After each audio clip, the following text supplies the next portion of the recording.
Algunas escenas de este programa han sido recreadas. Era un día como cualquier otro para Cheryl y Paul Chapman, hasta que el silencio de un tranquilo domingo por la mañana se rompió con una llamada. La hermana de Cheryl, Nancy, no llegó al trabajo y los intentos de contactarla por teléfono fueron infructuosos. Los Chapman, Nancy, al sentir que algo no andaba bien, corrieron a su apartamento.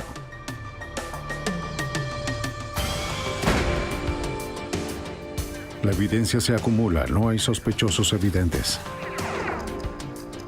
El Centro Mundial de Comercio es bombardeado. Ted Kaczynski es arrestado.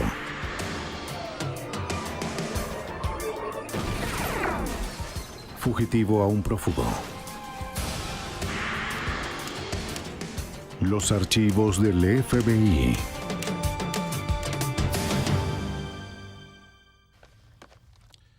Hay asesinos sigilosos que matan con una precisión casi clínica. Otros reaccionan por impulsos violentos, dejando su ira en la escena del crimen. Sus comportamientos demuestran quiénes son ellos realmente. En 1987, la brutalidad del triple homicidio de Anchorage puso a prueba incluso a los investigadores más experimentados. Soy Jill Canstrom, exdirector del FBI en Nueva York. Cuando encontraron a Nancy Newman y a sus dos hijas muertas en su apartamento, la policía necesitó ayuda y llamaron al FBI. Había pistas por todas partes, pero ninguna era concreta. Los agentes sabían que para este caso debían descubrir cómo pensaba el asesino.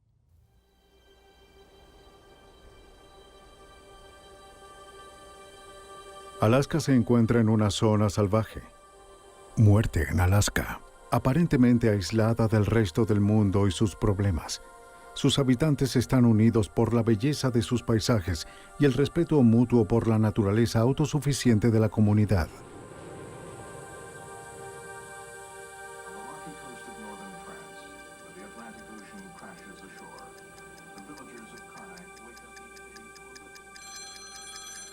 Eran casi las 8 de la mañana del domingo del 15 de marzo de 1987. Sí. Cheryl y Paul Chapman despertaron con una llamada. No. La hermana de Cheryl, Nancy Newman, no llegó al turno de la mañana en el restaurante donde trabajaba. El gerente de turno le contó a Cheryl que el auto de Nancy estaba en el restaurante, pero nadie la había visto. Quizás los Chapman debían ver qué sucedía.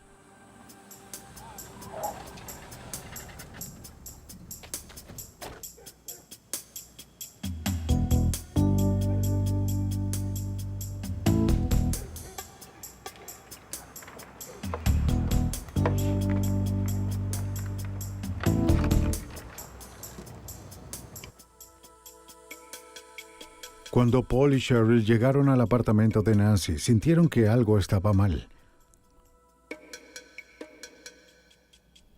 No había rastro de Nancy.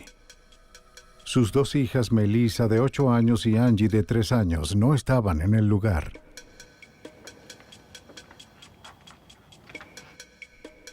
Las tazas de café seguían en el fregadero desde la visita de Cheryl del viernes. Las sobras del desayuno seguían en la mesa.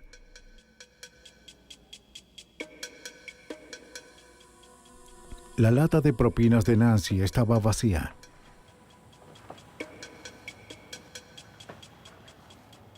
Y una colilla de cigarrillo distinta a la marca que Nancy fumaba estaba en el cenicero.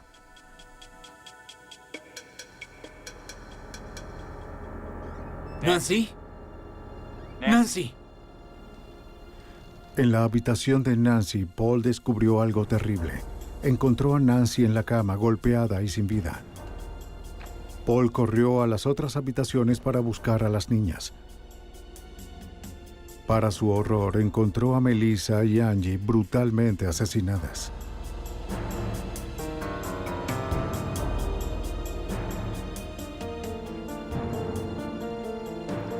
Vamos, vamos, ¡No! vamos. ¡Nancy! ¡No! ¡No! ¿Emergencia? Sí, necesita ayuda, por favor. ¿Cuál es el problema? Es un homicidio. ¿Dijo un homicidio? Mi cuñada no fue a trabajar hoy. Nos llamaron a nuestra casa para decirnos y vinimos a ver qué sucedía. ¿Qué sucedió? La encontré en la cama. ¿Qué dice? Es horrible. Envíen a alguien, por favor. Señor, ya enviamos a alguien para allá.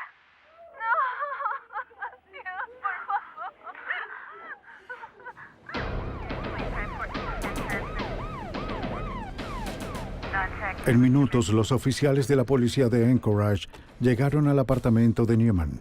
Sin alterar la escena del crimen, los oficiales aseguraron el área e intentaron calmar a la consternada familia hasta que llegara la unidad de procesamiento de escena del crimen.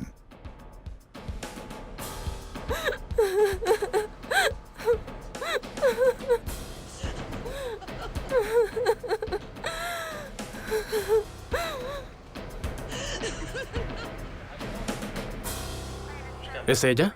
Lo que encontraron fue espantoso. Nancy y Melissa Newman parecían haber sido golpeadas y estranguladas. La garganta de Angie Newman tenía un corte tan profundo que casi fue decapitada. Bien. ¿Hay algo? Aún nada. Es una escena. El oficial Bill Gifford de la policía de Anchorage estaba en la escena. El impacto de un caso como este es muy frecuente.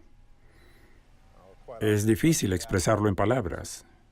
Estamos acostumbrados a trabajar con casos de homicidios y agresiones graves, y sobre todo creo que la comunidad se vuelve, quizás, no insensible, pero está acostumbrada a este tipo de cosas. Se trata de un asesinato más.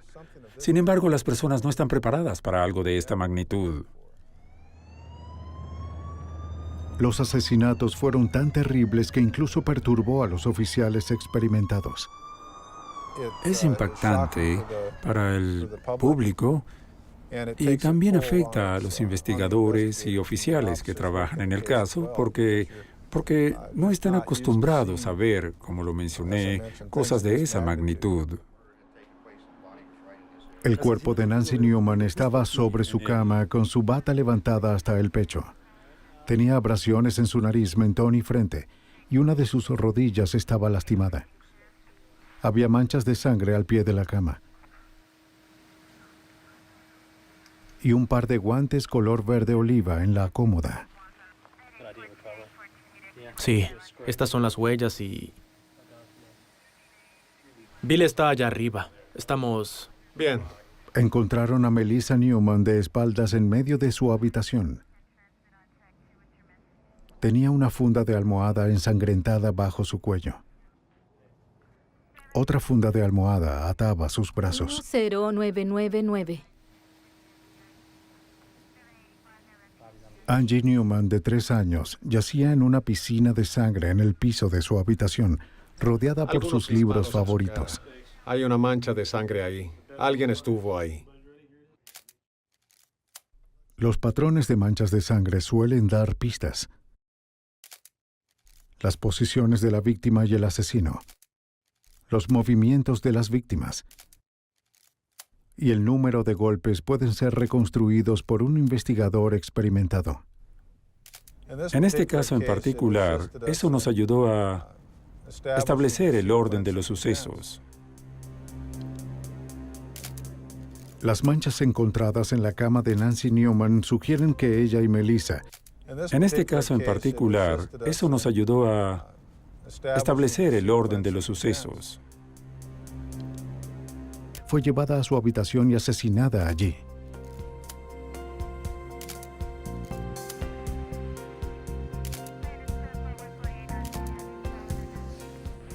Los oficiales trataron cada lugar como una escena del crimen por separado. Primero determinaron el tipo de evidencia física que podían encontrar y el orden en el cual debían ser procesadas. ¿Cómo vamos? Muy bien. Por la terrible naturaleza del crimen y la falta de un sospechoso, Por aquí. los investigadores sabían que cada Aquí, el posible borde pieza de evidencia sería potencialmente invaluable.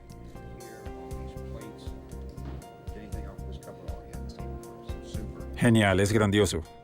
El sargento detective Michael Grimes Estaba a cargo de la unidad de homicidios, agresiones y robos del Departamento de la Policía de Anchorage. Sabía que estaría en aquella escena del crimen por horas, horas y horas.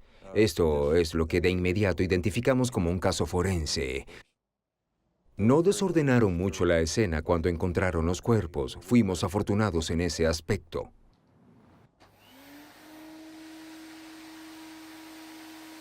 A menudo los investigadores hallan evidencia en áreas comunes de la casa.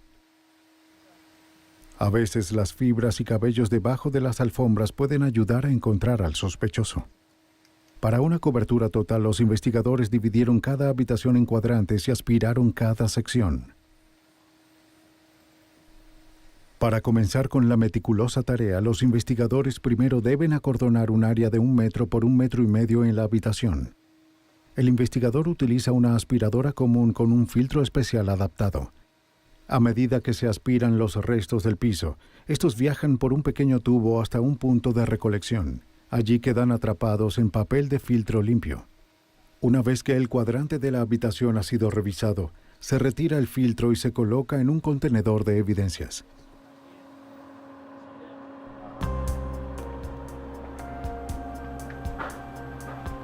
Algunos cabellos diminutos y fibras se pierden de la escena al aspirar.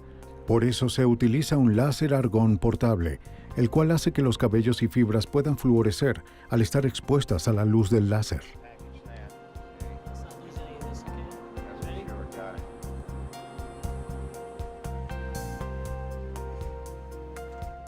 Una técnica llamada prueba de luminol también se utilizó para buscar rastros de sangre. Si hay sangre, el aerosol de luminol hará fluorecer la proteína en ella, haciendo que sea visible para los investigadores. Justo aquí. Toma una foto. Muy bien, dame espacio. Analizábamos la escena y buscábamos rastros invisibles o patrones de sangre invisibles y encontramos una muestra luminiscente que pudimos fotografiar. También sabíamos que faltaba un cuchillo de la cocina.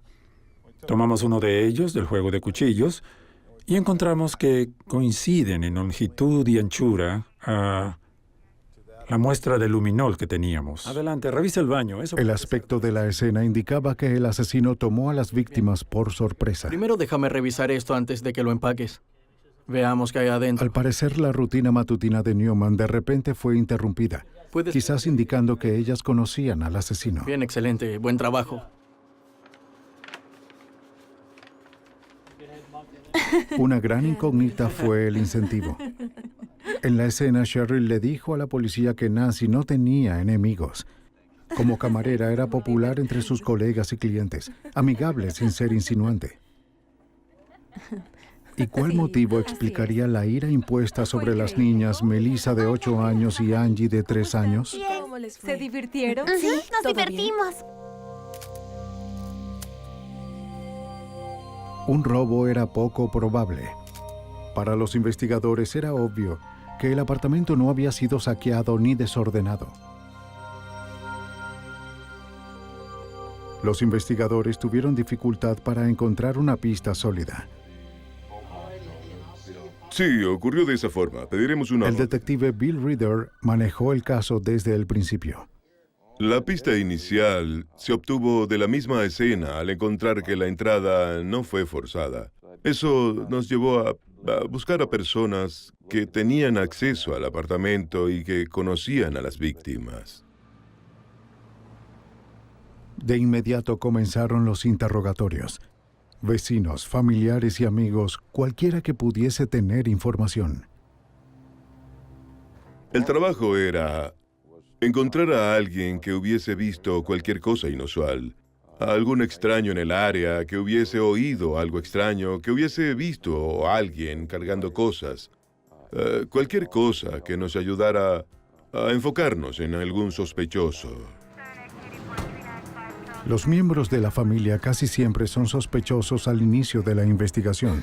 Paul Chapman no era una excepción, aunque no tenía a nadie que respaldara su coartada, la cual era que estuvo solo todo el sábado. Su reacción al descubrir los cuerpos fue claramente de trauma y de pérdida.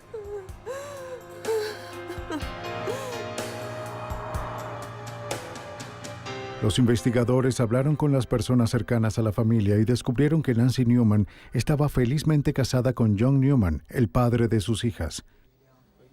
Era un sospechoso. Los esposos usualmente lo son. Pero John Newman estaba en California, entrenándose como cerrajero cuando ocurrieron los asesinatos. Otra manera de eliminar a un sospechoso es observar y continuar hablando con ellos. John nunca nos dio una indicación diferente a la de querer la resolución del caso. Estaba muy desconsolado, mostrando las señales que cualquiera mostraría bajo estas circunstancias.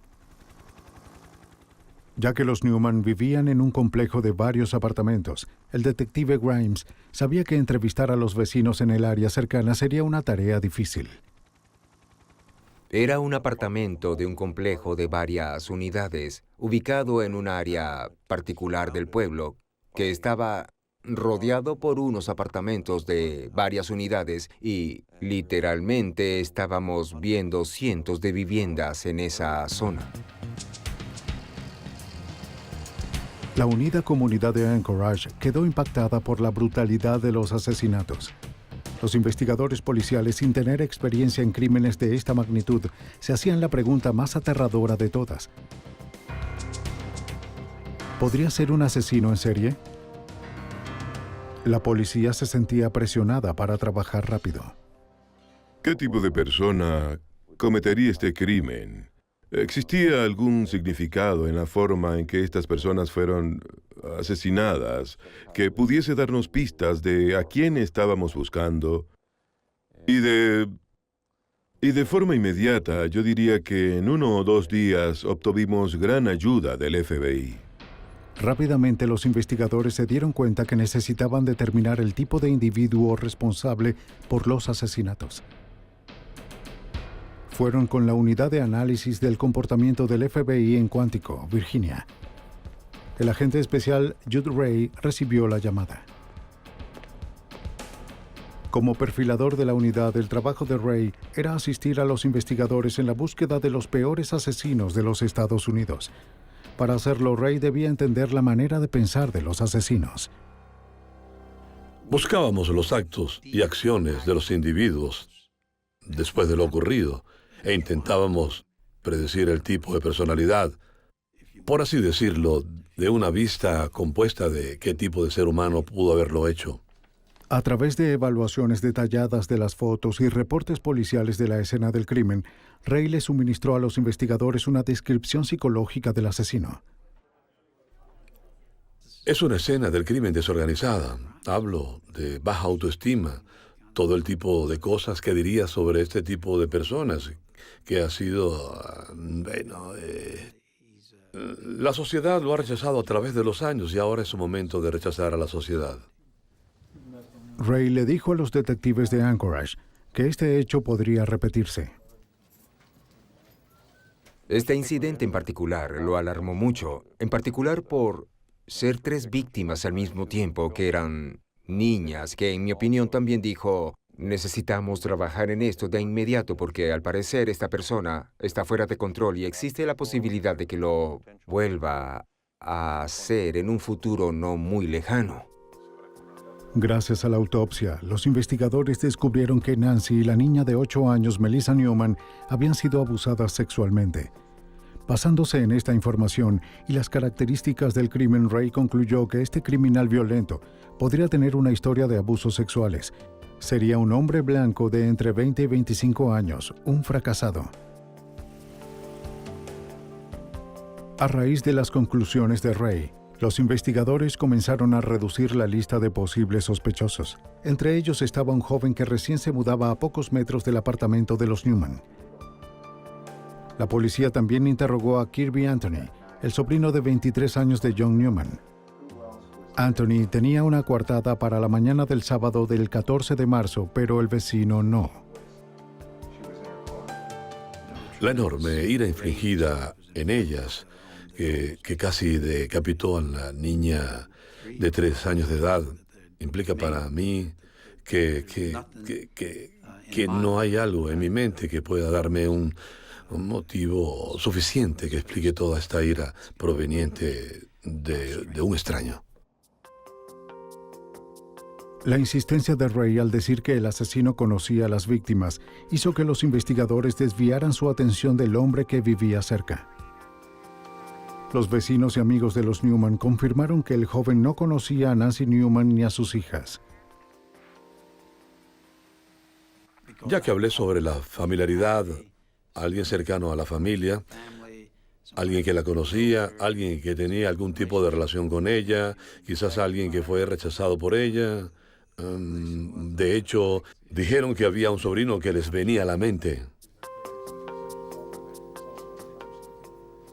Mientras los investigadores seguían interrogando a los posibles sospechosos, la cantidad de evidencia recolectada de la escena estaba agotando los límites del Laboratorio de Criminalística Estatal de Alaska. Una vez más, la policía de Anchorage acudió al FBI. La evidencia fue enviada al Laboratorio de Criminalística del FBI en Washington, D.C.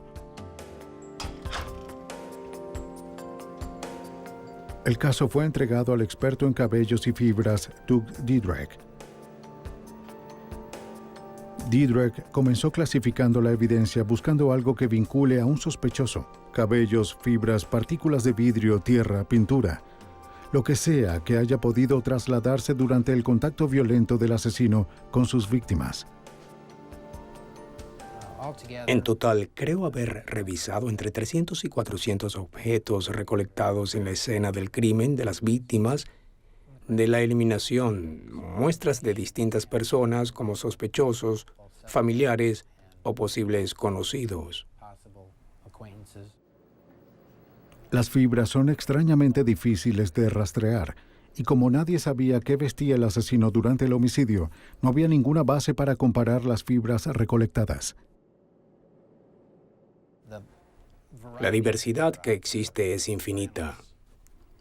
Por eso, cuando un individuo, en un caso en el que, por ejemplo, utilice un tipo de ropa en particular, transfiere material fibroso, el mismo será considerado como evidencia única. A pesar de que quizás haya hecho numerosas prendas del mismo tipo al salir al público, este material se dispersa y es como una gota de aceite en el océano. Solo está allí, pero es difícil de encontrar.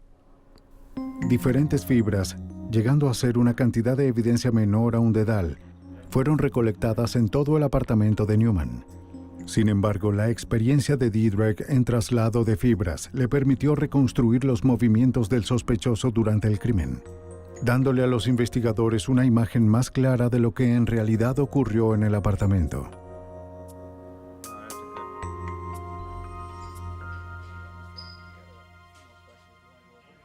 Mientras el análisis de Diedrich progresaba, la policía de Anchorage le pidió a Kirby que los acompañara al departamento de policía para dar una declaración más detallada. Comenzaron a saber más sobre su historia.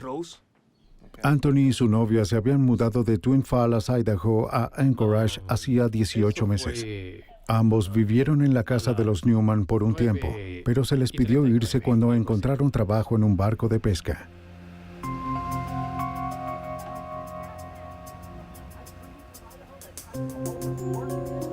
Lo sé, pero no estamos casados. Él y su novia se separaron mientras trabajaban en el barco luego de que Kirby la acusara de tener una aventura con el capitán. No, por favor, no.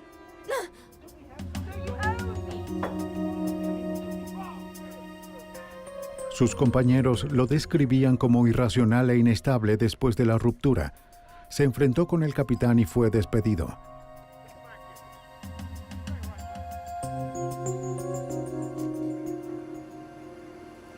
Regresó solo a Anchorage el 14 de febrero de 1987.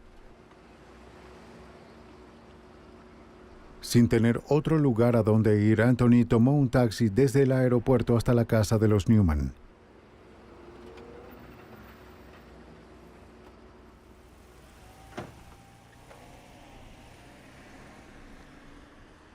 A través de la ayuda continua de Cheryl Chapman, la policía descubrió que John Newman se enfadó al saber que su sobrino había regresado a su casa durante su ausencia. Al mismo tiempo, la situación se volvía cada vez más incómoda para Nancy.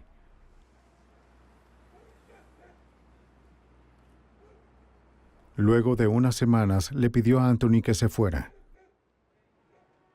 se mudó con un conocido, Dan Grant. Mientras la investigación se centraba en Kirby Anthony, el sargento Grimes recordó su primer encuentro con él. El día de los asesinatos, el detective Grimes se tomó la tarea de notificarle a Anthony sobre las muertes. Le dije que teníamos malas noticias para él, que su tía y sus 2 hijas fueron encontradas muertas temprano en la mañana. Recuerdo que Kirby agarró su cabello y comenzó a llorar lentamente, pero sus ojos estaban secos, no había lágrimas, bien sea porque mentía o no.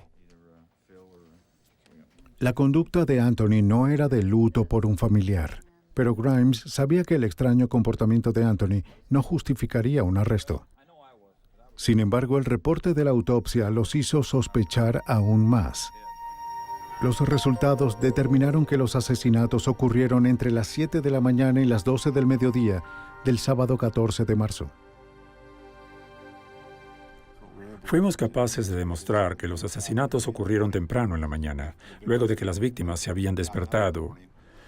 Una de las víctimas había comido cereal, la otra estaba comiendo cereal en ese momento.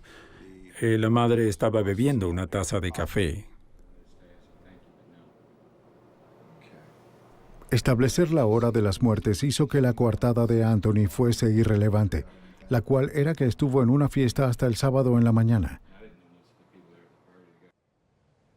Admitió que bebió, fumó marihuana y consumió cocaína. Despierta. Vamos, amigo. Dijo que regresó a la casa que comparte con Dan Grant a las 7 de la mañana y luego volvió a salir alrededor de las 8:45. Mientras tanto, la investigación del agente del FBI Didrek sobre las fibras y el cabello se hacía más complicada. Uno de los objetos recuperados viene del polvo aspirado. Al menos había polvo aspirado de distintas habitaciones. Esos objetos deben ser analizados y los cabellos deben ser examinados.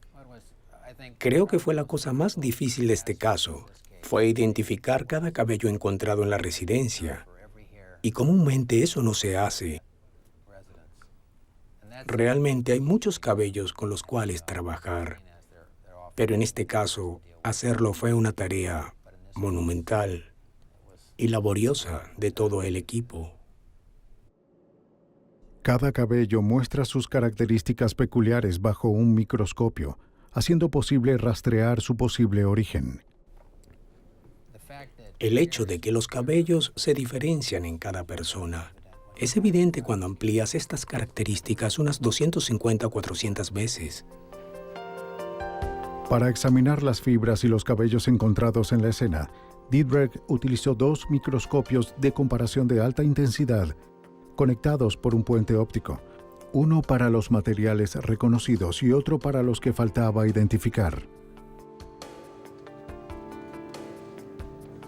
Ya que Anthony vivió un tiempo con los Newman, era probable encontrar su cabello en el apartamento. Era importante establecer si los rastros de cabellos eran antiguos o recientes. Didrek revisó el contenido de la aspiradora utilizada en la casa de los Newman.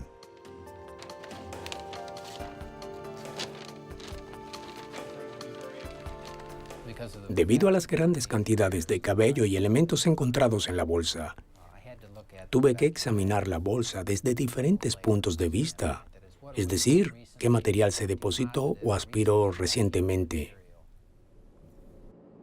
Ya que Kirby Anthony negó haber visitado el apartamento de los Newman recientemente, era fundamental que Didrek determinara la condición de los cabellos. La condición de la superficie de los cabellos, la condición de las puntas, de las raíces, a menudo indican qué tan largo puede ser el cabello en un ambiente en particular. Trabajando con las capas de la bolsa de la aspiradora de los Newman, Didrek encontró algunos de los tipos de cabello que no parecían pertenecer a ninguno de los Newman. Estos cabellos habían sido depositados recientemente. Además del polvo aspirado, vellos púbicos no identificados también se encontraron en las víctimas y en sus habitaciones. Para determinar el significado de estos hallazgos, Didrek ahora quería saber cómo son usualmente trasladados los cabellos de una habitación a otra, así que llevó a cabo su propio experimento. Era una pregunta sobre qué tan probable era encontrar cabellos de alguien, digamos vellos púbicos, en distintas áreas de una casa.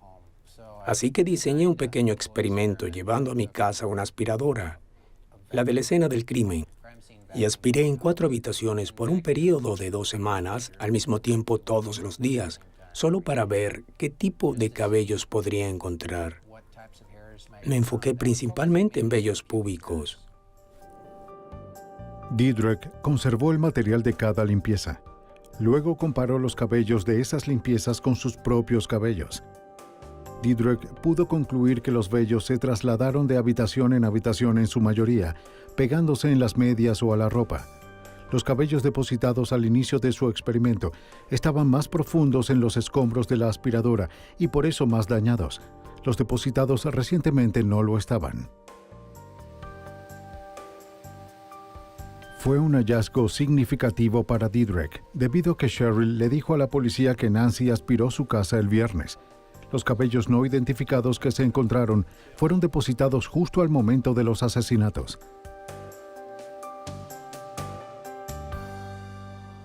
Bajo un escrutinio microscópico se descubrió una evidencia importante. Un vello púbico que poseía una liendre asociada al piojo púbico se encontraba en el paño húmedo hallado en el baño de los Newman. Didrek les reveló sus hallazgos a los investigadores y esperó por una muestra del sospechoso para poder hacer una comparación. Había al menos 6 individuos que eran considerados como principales sospechosos. Los investigadores recibieron listas del Departamento Estatal de Correcciones de Personas con historia de delitos sexuales o violencia liberadas recientemente. Algunas de ellas vivían cerca del área de los Newman. Para descartar a estos individuos como sospechosos, cada uno fue ampliamente interrogado y se verificaron todas sus coartadas. La policía continuó interrogando a Anthony. Él no admitió nada, pero con cada interrogatorio los detalles sobre el lugar donde estaba y lo que hizo esa mañana cambiaban ligeramente. Todavía estoy muy... Eso era un tipo de indicador de lo que tendríamos que lidiar con Kirby desde el comienzo. Fueron esas pequeñas mentiras que no eran necesarias, pero que igual quería decirlas. Intentaba... Sin conocer el análisis de Didrek, los investigadores le pidieron a Anthony entregar muestras de cabello y de sangre. Queriendo parecer cooperativo, entregó las muestras por voluntad propia. Estas fueron llevadas rápidamente a Didrek para ser comparadas. Al día siguiente, Didrek le notificó a los investigadores que Anthony tenía piojos púbicos. Por supuesto, sí. Claro. Eso probablemente fue el descubrimiento más significativo. En ese punto podríamos comenzar a enfocarnos en Kirby como el sospechoso. Cuando fue confrontado con la evidencia de cabello y la liendre encontrada en el paño, Anthony confesó tener piojos. Dijo haber tomado una ducha en la casa de los Newman una semana antes de los asesinatos para no propagar el piojo púbico en la casa de Dan Grant. Para Jude Ray, el paño sucio dejado en la escena del crimen decía mucho del sospechoso. El asesino se había limpiado en la escena del asesinato. ¿Para qué arriesgarse? ¿Por qué no ir a casa? Era obvio para mí que él tenía que ir a otra parte a la que no podía llegar cubierto de sangre. Lo que nos lleva a pensar que el chico no está solo. No vive solo. El perfil conductual de Ray también predijo que el asesino se le podría asociar con un abuso sexual en el pasado. Esta predicción obligó a los investigadores a buscar con más detenimiento sobre el pasado de Kirby. Descubrieron que Kirby Anthony fue el principal sospechoso en un caso de Idaho que continúa abierto hasta la fecha. La víctima, una niña de 12 años de edad, sufrió daño cerebral durante el ataque y no pudo testificar. Él, antes de venir a Alaska, fue el foco de atención de la policía de Idaho. Estaban en una especie de día de campo y Había una niña de 12 años de edad que fue encontrada en el bosque. Estaba inconsciente, casi muerta y había sido abusada sexualmente. Y la investigación señalaba a Kirby Anthony. Ray también predijo que el asesino querría parecer cooperativo con la policía. Nos dijeron que el sospechoso se involucraría en la investigación, que estaría llamando para saber qué mostraba la evidencia, y Kirby comenzó a hacer eso. Lo que los investigadores no le decían a Anthony era que las otras comparaciones de cabello de Diedrich también apuntaban a él. El vello púbico encontrado en el paño era solo una de las muchas asociaciones exitosas que Diedrich había podido lograr entre los cabellos encontrados en la escena y aquellos entregados por Anthony. Y en este caso, una gran cantidad de vellos púbicos como los de Kirby y Anthony fueron encontrados en las habitaciones. Las de ambas víctimas, las dos niñas, y también algunos similares a los de él en la cama de la madre. Un cabello de la cabeza de Anthony fue encontrado en las sábanas de la cama de Nancy. Los vellos faciales que coincidían con la barba de Anthony fueron encontrados en todas las víctimas y en sus habitaciones. El polvo proveniente de la habitación de Melissa contenía 9 vellos púbicos de Anthony. De la habitación de Angie se recogieron 2 vellos púbicos, uno con sangre y otro con liendres. Los investigadores sintieron que era el momento de vigilar con atención los movimientos de Anthony. Bajo vigilancia, los investigadores conocieron los lugares que Anthony frecuentaba y lo siguieron discretamente por la ciudad. Esperaban que les revelara algo a sus amigos, que luego pudiese implicarlo en los asesinatos. De hacerlo, los investigadores lo descubrirían pronto. El esfuerzo valió la pena. Uno de los conocidos de Anthony le dijo a los investigadores que estaba escribiendo poemas en servilletas y los repartía por las mesas. Bien, sí. Claro. Le contó a una de las mujeres que Nancy Newman fue forzada a ver parte de la agresión. Lo supe porque ella era mi tía. Los investigadores también descubrieron que luego de los asesinatos, Anthony llamó a su anterior suegra en Idaho y le contó acerca del crimen. Dijo que Angie Newman fue apuñalada y que Nancy y Melissa fueron abusadas sexualmente. Claro. En ambas ocasiones, la llamada a Idaho y la escena en el bar, Anthony aún no podía saber sobre la información que proporcionó. Fue bastante difícil. La policía no había emitido esa información a la prensa, y los investigadores no se lo mencionaron a Anthony durante los interrogatorios. Lo sé, no lo harías, ¿cierto? ¿Lo hiciste? Debido a que no se le vigilaba las 24 horas del día, a menudo conducían por su casa para ver si su vehículo seguía aparcado enfrente. Si estaba en casa, los investigadores pedían hacerle algunas preguntas. Las pruebas circunstanciales en contra de Anthony estaban aumentando. Durante una visita a su residencia, los investigadores encontraron una cámara fotográfica que pertenecía a John Newman y fue reportada como perdida luego de los asesinatos. Les dijo a los detectives que los Newman se la habían prestado, pero cuando le pidieron demostrar cómo funcionaba, parecía no tener idea de cómo usarla.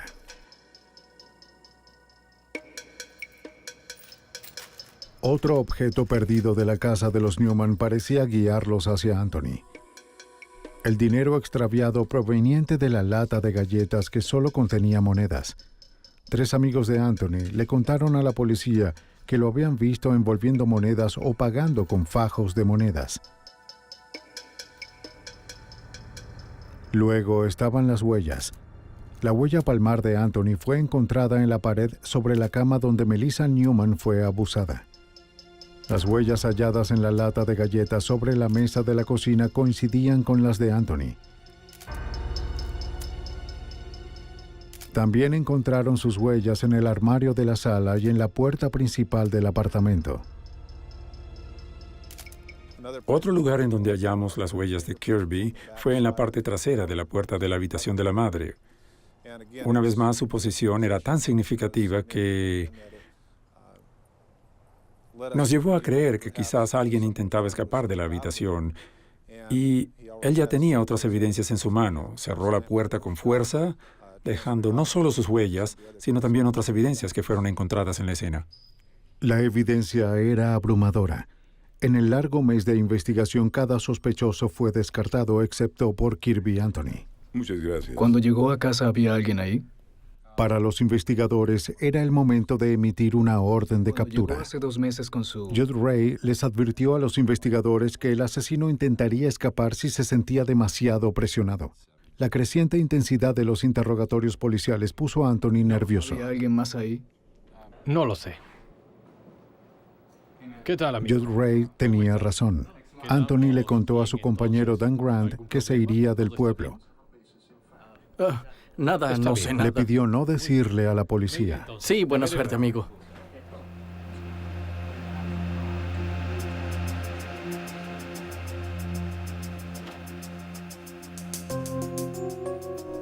Grant temía contactar a la policía de Anchorage por el mal temperamento de Anthony.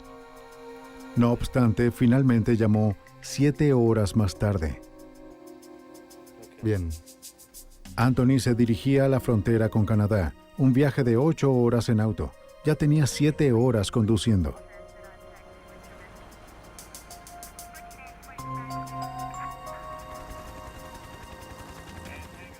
Anchorage y la frontera con Canadá están separados por cientos de miles de tierras deshabitadas. Anthony podía estar escondido en cualquier parte. La policía contactó rápidamente a la oficina de aduanas de la frontera entre Alaska y Canadá. Describieron a Anthony y a su vehículo y le dijeron al oficial de aduana que Anthony era sospechoso por triple homicidio. Esperaban que estuviese en camino.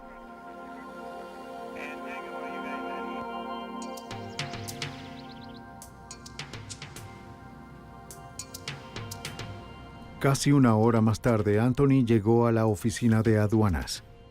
Sin saber que los investigadores les habían avisado, Anthony se detuvo tranquilamente en la entrada de la aduana.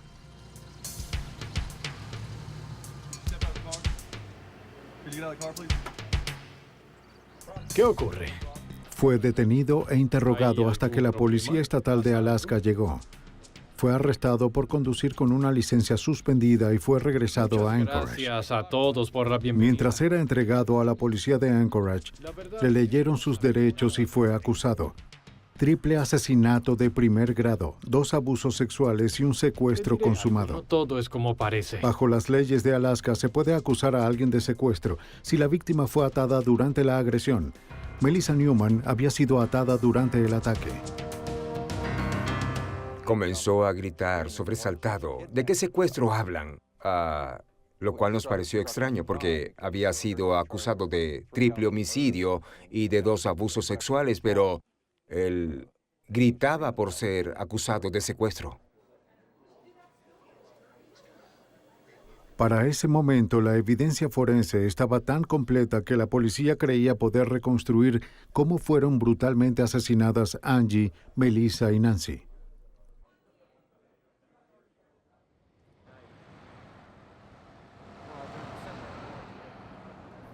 La última vez que Cheryl Chapman vio a su hermana con vida fue el viernes 13 de marzo.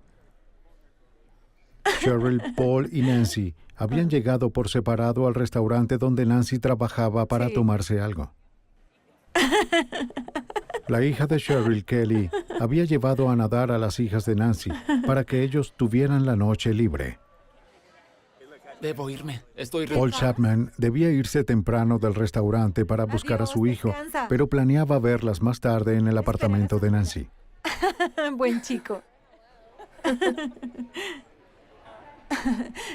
¿Sabes lo que dijo? Cuando se iban, Cheryl le sugirió a Nancy que dejara su auto en el restaurante y se fuera con ella. Nancy tenía el sábado libre y Paul la llevaría a buscar su auto mañana. Sí. ¿A qué hora 11? vienes? ¿A las 11? Sí. Bien, vamos.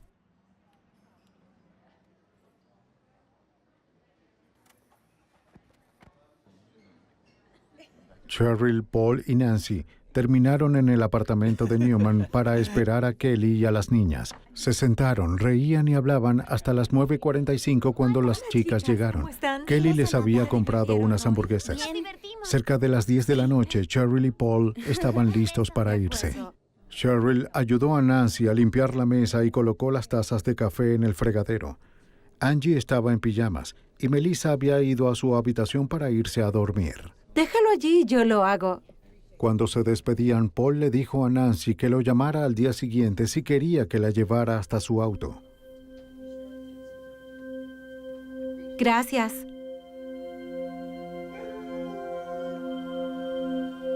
Entre las 7 de la mañana y el mediodía del sábado 14 de marzo, Kirby Anthony llegó al apartamento de los Newman. Él es la única persona que sabe qué pasó después. Quizás Nancy se rehusó a prestarle dinero, quizás rechazó una insinuación sexual, quizás le pidió que saliera de su apartamento.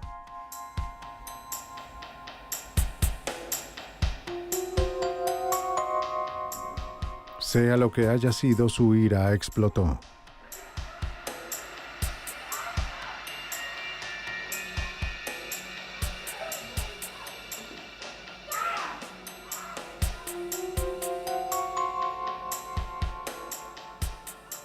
Las evidencias indicaron que parte de la agresión a Melissa ocurrió en la habitación de su madre. Ambas tuvieron que haber sido atadas y sus cuerpos mostraban señales de que así fue. Podemos demostrar a través de hallazgos serológicos que Melissa, la niña de 8 años, fue agredida en la habitación de su madre, que estaba diagonal a la cama y estaba sangrando en ese momento. Y luego fue sometida de alguna manera y mantenida en una posición en ese lugar por un periodo de tiempo.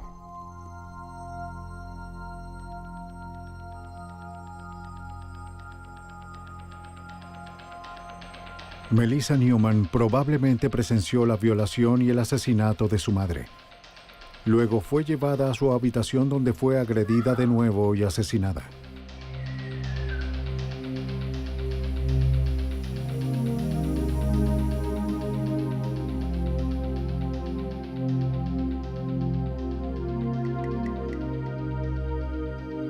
El cuchillo utilizado para asesinar a Angie nunca fue recuperado. No quedó claro si fue la primera en asesinar o la última. Lo que sí es seguro es que pareció haber sido el blanco de una horrible y descontrolada ira.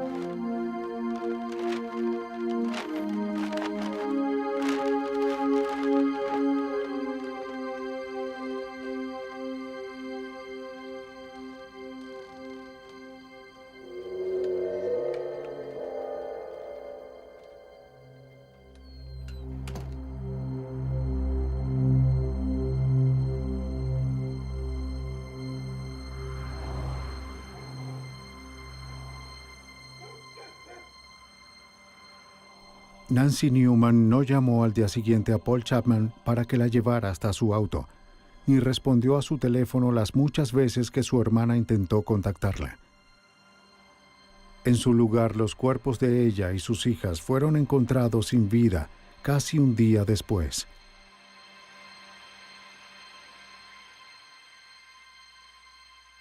El rencor en contra de Angie pudo haberse creado en las pocas veces que Anthony cuidó a las niñas. Según dicen, la llamaba maleducada. Pero para los cercanos a las víctimas y los investigadores que trabajaron en el caso, nada explica el salvajismo de Kirby Anthony. Creo que no puede separar cualquier cosa que pudo haber causado que un hombre tuviera un ataque homicida como el de Anthony.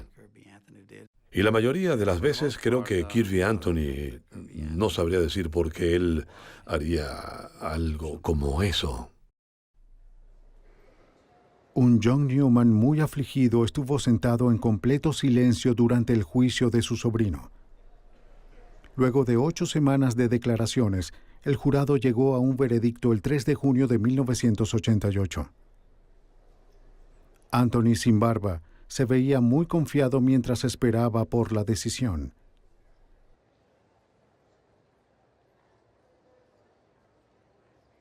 A medida que se leía cada veredicto de culpabilidad, la compostura de Anthony se desintegró, hasta que al final se desmoronó por completo. Fue sentenciado a 357 años por sus crímenes.